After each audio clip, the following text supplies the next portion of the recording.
home for podcasts and original music. The Zagnif One Radio Network.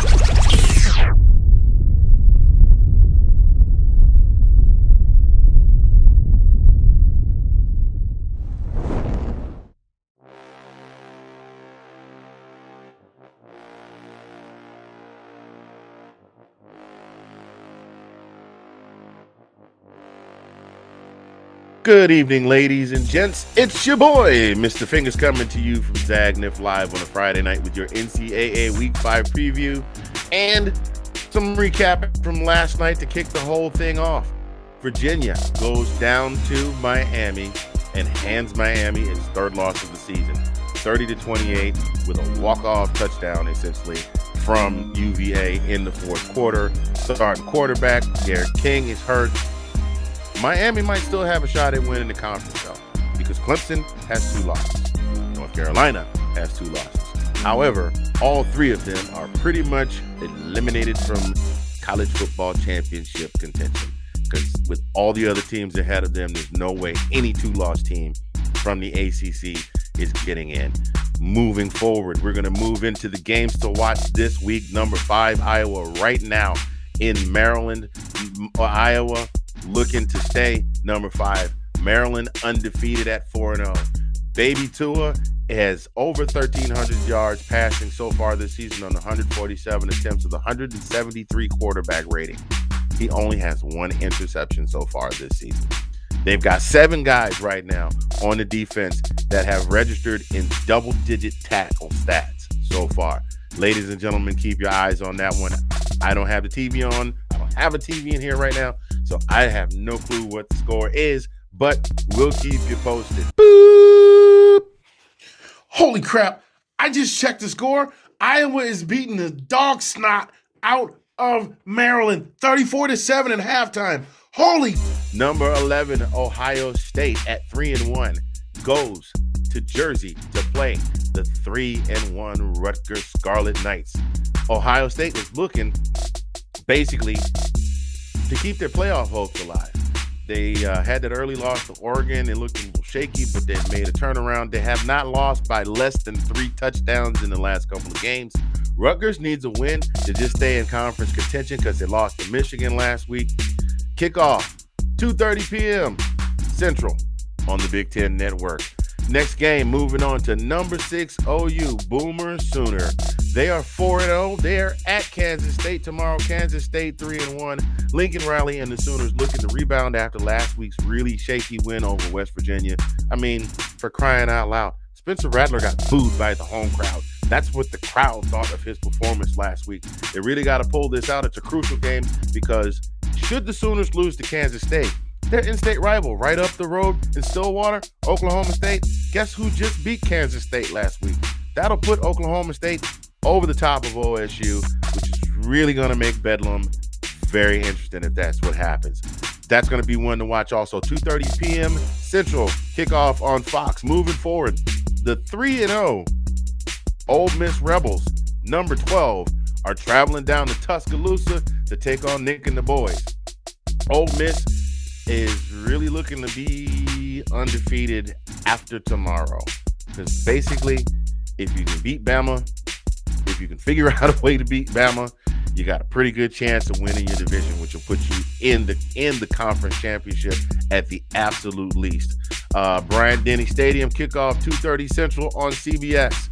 Next game, number 21, Baylor is coming to Stillwater, 45 minutes down the road from here, to face off against the Cowboys of Oklahoma State. Like I said earlier, Oklahoma State beat K-State last week. If Oklahoma State wins today and somehow OU manages to not win, that puts OU in the lead in the conference championship chase over the Sooners. So that is a crucial must-get win for Oklahoma State. Baylor also. Baylor at 4-0. They're still in the running. So the Big 12 is looking pretty tight this year, especially considering this might be the last year that we see the Big 12 as we currently know it. Next game, number 7, Cincinnati, traveling to West Bend to play the Irish to square off with them. Brian Kelly, as we know, surpassed Newt Rockne last week with his 106th win, looking to make it 107. Meanwhile, Cincy is looking to just stay in the hunt for their conference title. They're in the American Athletic Conference. That kickoff, 1:30 on NBC. And that leads me, ladies and gentlemen, boys and girls, to the game of the week. I mentioned last week that some of the teams to look out for, and I mentioned Arkansas. I said, if you haven't been watching Arkansas, you haven't been watching football. Let me tell you what, Arkansas is looking really impressive this year. They are undefeated, 4-0, coming into Athens, Georgia, home of the Dogs, Sanford Stadium, the Dog Walk. Glory to old Georgia, Krypton's team, and the whole nine. And Herschel might be down there calling the Dogs too, so who knows. But Arkansas is looking like a legit contender this year. One of the things, the saving grace that the Dogs have, they've got that three-headed monster behind center. All three quarterbacks, that's Beck, Stetson, and Daniels, have a combined QBR of 177.2 and 9.6 yards completion. And we're not even going to talk about the defense, because the defense is basically holding a 5-point. I had to pause for effect here. I want you to think about this. The average amount of points that opponents have scored against the UGA defense, 5.75 after 4 games. Those guys absolutely killing it. Number 1 defense in the country. UGA versus Arkansas. Of course, UGA ranked number 2, also undefeated, looking to stay on Alabama's heels with another win. So you want to check that one out. That one right there, kickoff is at 11 a.m. Central on ESPN. Go Dogs. Sick 'em.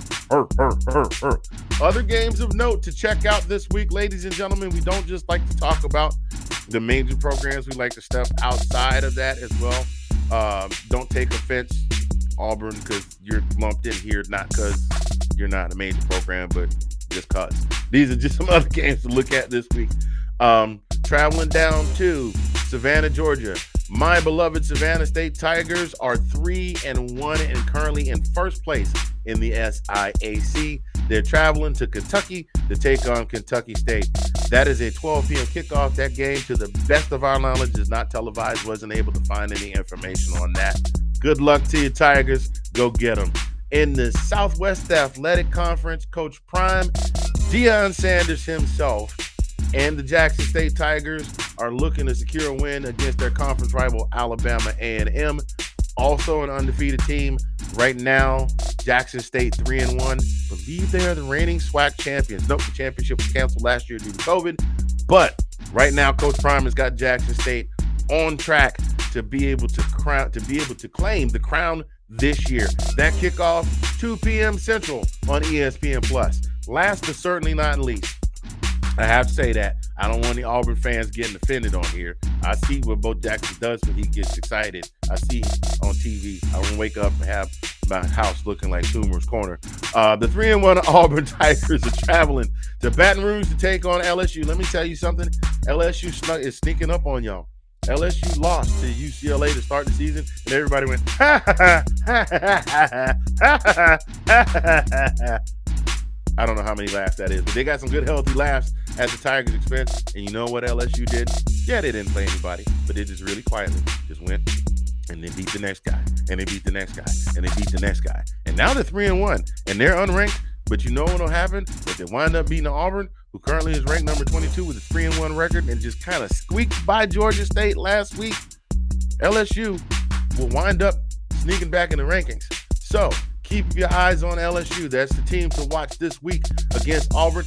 That game in Baton Rouge, that kickoff, 8 p.m. Central. That's the late SEC game this week, 8 p.m. Central on ESPN. Ladies and gentlemen, that is your Week 5 NCAA preview. I want to take an opportunity to say thank you to those of you that have sent me messages and told me that you had really enjoyed this. We're going to try and keep content coming your way. We got some more stuff coming. We're going to be adding some stuff. We might take away some of the fluff, but we're going to add some more stuff, and we're really going to try and put out some premium content for you guys.